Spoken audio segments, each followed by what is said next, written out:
బీసీల మరి పక్షపాతి, బీసీలు బాగా బతకాలి, వాళ్ళు బాగా ఉండాలి అనేటువంటి ఆలోచనతోటి మేనిఫెస్టోలో బీసీ గణన చేయమని చెప్పడం మనందరికీ కూడా అదృష్టంగా భావించాలి.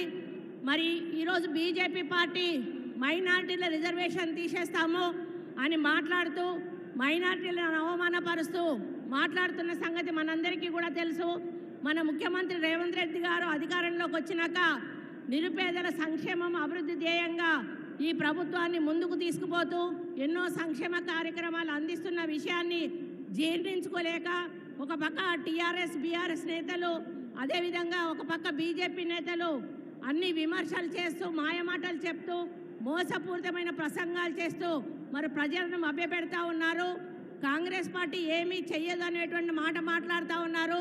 ఇది ఇందిరాగాంధీ నిలబడ్డటువంటి గడ్డ మెదక్ ఈ చుట్టుపక్కల అభివృద్ధి చెందింది అంటే ఆ రోజు ఇందిరమ్మ ఇక్కడ ఎంపీగా నిలబడ్డారు కాబట్టే వేలాది కుటుంబాలు ఈరోజు వాళ్ళు బతుకుతూ ఉన్నారని గర్వంగా చెప్తా ఉన్నాను.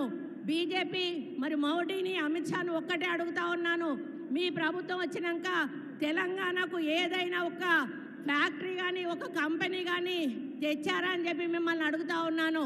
కాబట్టి మరి వాళ్ళు 9.5 సంవత్సరాలు పరిపాలనలో తెలంగాణకు ఇచ్చింది శూన్యం అనే విషయాన్ని మనం గుర్తు చేసుకోవాలి. కేంద్రంలో కూడా మన ఇండియా కూటమి అధికారంలోకి రాబోతా ఉంది. అక్కడ ఇక్కడ మన ప్రభుత్వం ఉంటే మనకు అభివృద్ధి బాగా జరుగుతుంది.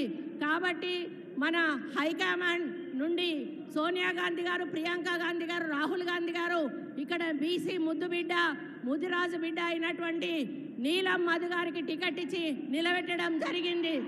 మరి నేను ఇక్కడ ఉన్న అందరికీ కూడా విజ్ఞప్తి చేస్తూ ఉన్నాను, మరి నీలం మధు గెలుపు కోసం ప్రతి ఒక్కరు కూడా కంకణం కట్టుకొని వారికి లక్షకు తగ్గకుండా మెజారిటీ ఇవ్వాల్సిన అవసరం ఉందని తెలియజేస్తూ ఉన్నాను. నేను ఒక్క మాట అడుగుతాను, మీరు అందరూ కూడా చేతులెత్తాలి. ఇక్కడ బీసీ బిడ్డలు ఎంతమంది ఉన్నారు? చేతులెత్తండి. బీసీ బిడ్డలు उतना बीसी लोग है साहब, हमारा उतना बीसी लोग है। ये लोग पूरा वो बीसी कैंडिडेट नीलम मधु को जिताने के लिए तैयार है। आपका आशीर्वाद होना साहब, हम लोग ये सीट जिताने के लिए हमारा पूरा एफर्ट रख के आगे जा रहे। धन्यवाद, नमस्कार, थैंक यू।